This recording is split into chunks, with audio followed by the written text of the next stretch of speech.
Now it's the end of September. Let's see where In Shape stands. During the period, the firm worked on 3 jobs. Job number 123 was the exercycles. This job was started before the period began. That's why it had a beginning work in process balance from costs that were put into this job before September ever started. During the month, the firm added more materials, more labor, and more overhead. Job 124, the treadmills, and job 125, the free weights, were started in September, so they didn't have any beginning work in process balance. During the month, the firm added materials, labor, and manufacturing overhead to each of these jobs according to its needs. Now, at the end of the period, we can add up the costs that went into each job to determine that job's total value. But that doesn't tell us what happened to these jobs. In real life, you might have to go and ask the plant manager. But on an accounting problem, somebody has to tell you whether each job was finished or not. In our In Shape example, we're told that at the end of August, the firm already had job 122, maybe some exercise mats, in finished goods at a cost of $27,000. During September, the firm completed job 123 and 124 and transferred them to finished goods. So where's job 125? Well, if it didn't get finished, it must still be in work in process. That means that the value of job 125 will appear as the work in process ending balance for the September balance sheet. And it will automatically become the work in process beginning balance for October. Let's look at how to recognize the completion of jobs 123 and 124 in the firm's accounting records for September. When jobs are completed, they leave work in process. Some firms recognize the completion of various jobs as they happen. Other firms, like In Shape, wait until the end of the period and then recognize the completion of all of the jobs that got finished at the same time. So In Shape would credit work in process for the total value of these 2 jobs, which would decrease the value of work in process, and transfer the cost of these jobs to the finished goods inventory to recognize that the jobs themselves have been transferred to the finished goods warehouse. So we debit finished goods for the total value of the jobs that were completed. Now let's look at what happens when InShape makes some sales. In September, the firm sold Job 122, the exercise mats, and Job 123, the exercycles, on account. In other words, the customers haven't paid InShape yet. So we credit sales revenue for the selling price of Job 122 and Job 123. Again, some firms recognize sales transactions immediately. Other firms wait until the end of the period. And we debit accounts receivable. The customers owe the firms for these jobs. But that's not the only thing that happens in a sales transaction. We also have to recognize that we don't have these finished goods anymore. We sent them to the customer. So we credit finished goods for the cost of Job 122 and the cost of Job 123.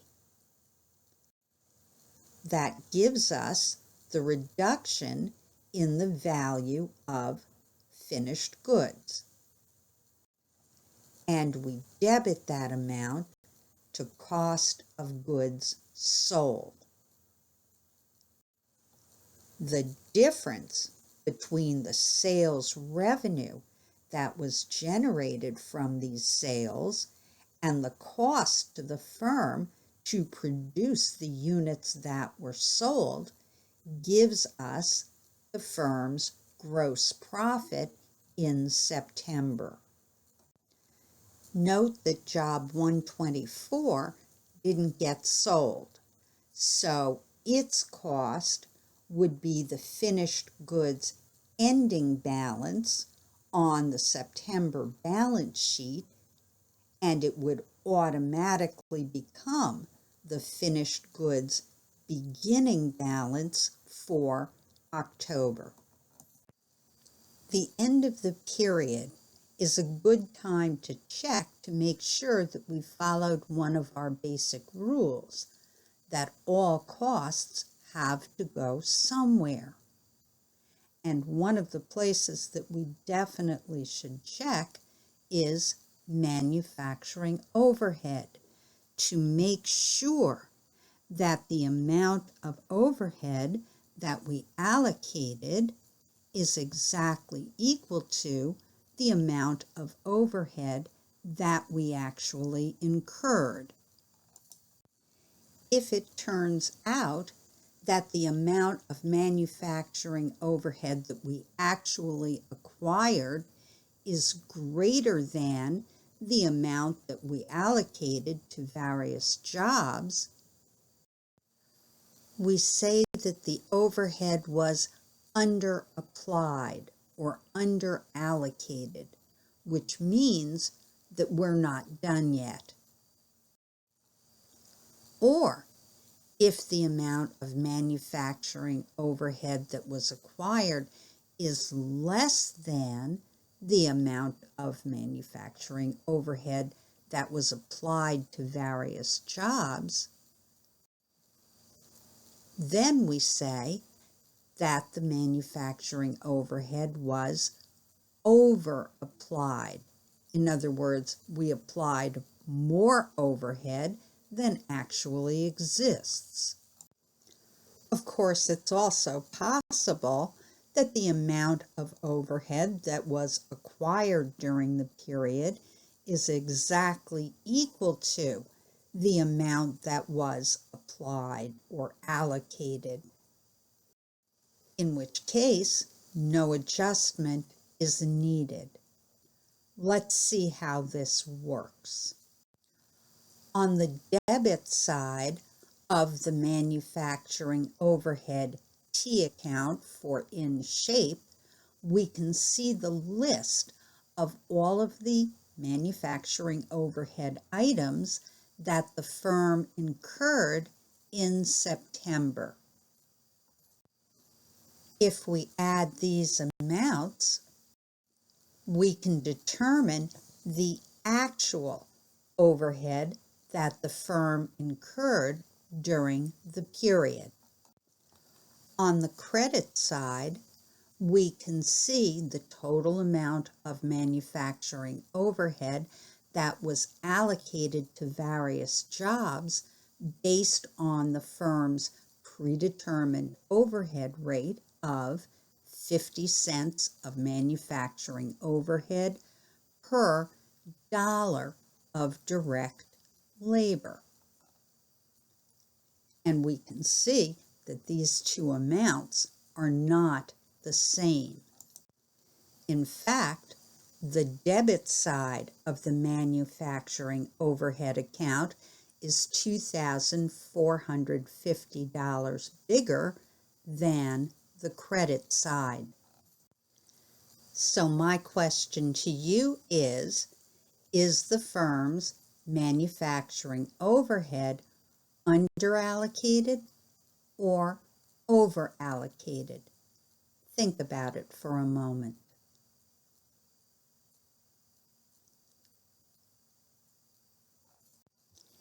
Answer D can't be correct because there definitely is a way to tell whether manufacturing overhead is overallocated or underallocated. Answer C can't be correct either because the two sides of the manufacturing overhead account are not the same. In this particular case, the manufacturing overhead is underallocated, and we know this because the actual amount of overhead that the firm incurred on the debit side is bigger than the amount that was allocated to various jobs on the credit side. Now that we know that InShape's manufacturing overhead was underallocated, we can fix it by crediting the manufacturing overhead account by the amount of the underallocation. So we credit manufacturing overhead for $2,450. But what's the debit? The simplest way to handle this problem, and the way that is used by most firms, is to debit cost of goods sold.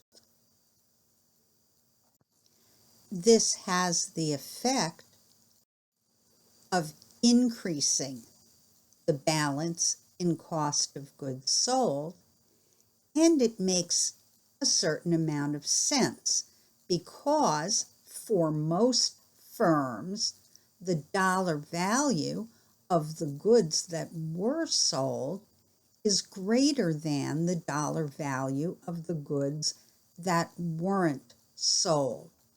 So most of this underallocated overhead really does belong in cost of goods sold.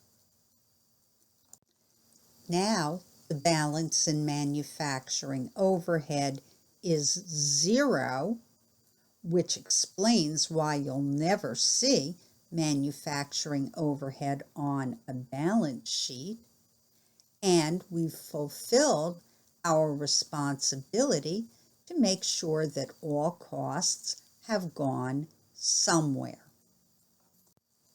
Here's an example of a job cost sheet that InShape might use. Job order firms use job cost sheets to keep track of all of the materials, labor, and overhead that go into various jobs, and to compute the cost per unit for the units that were in each job. At the top of the job cost sheet, we can see the name of the customer, the fact that this job was for treadmills, the number of treadmills that were in this job, the job number, 124, when the job was ordered, and when it was completed. Now the firm tracks the amount of direct materials that were used in this job. Anytime a firm wants to get materials out of the raw materials inventory, it needs to complete a requisition form so that we have good paperwork to indicate the dollar value of all of the materials that are used in a particular job.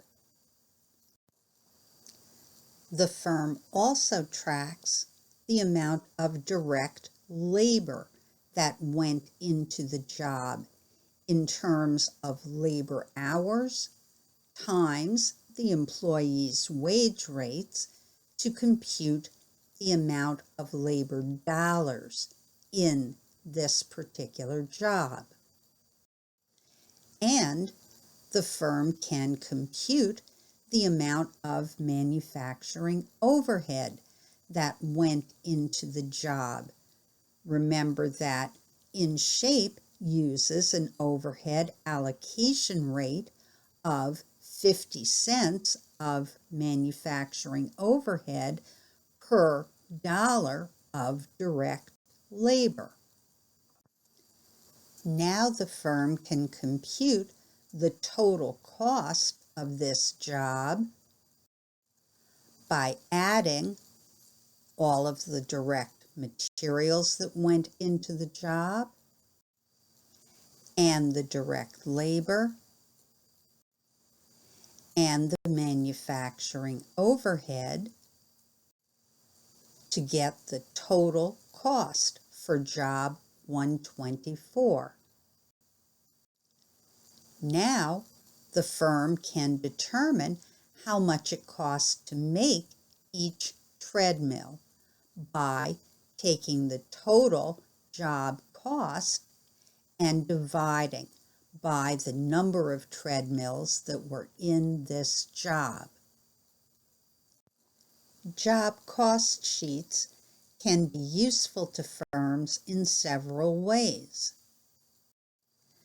They can help managers to control costs by allowing the managers to compare the budgeted costs for particular kinds of products to the actual costs shown on the job cost sheet.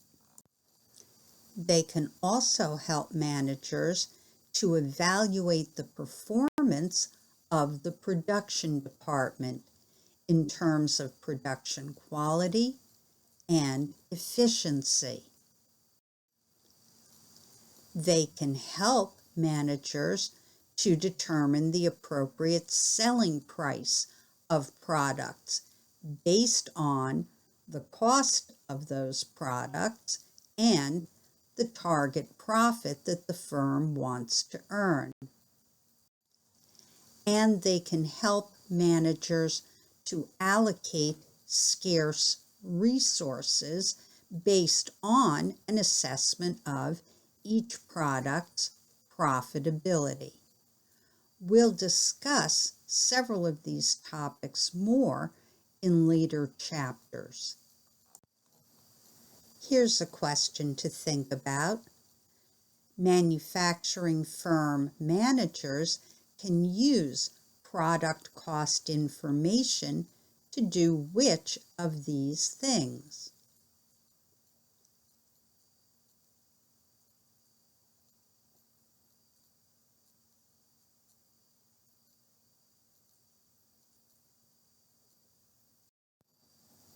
If you chose answer D, you're right. These are all ways that managers can use product cost information. If you chose A, B, or C, you're partially right because the answer that you chose is a use for product cost information, but so are the other answers. So why would a lawyer want to know the total cost of serving a particular client?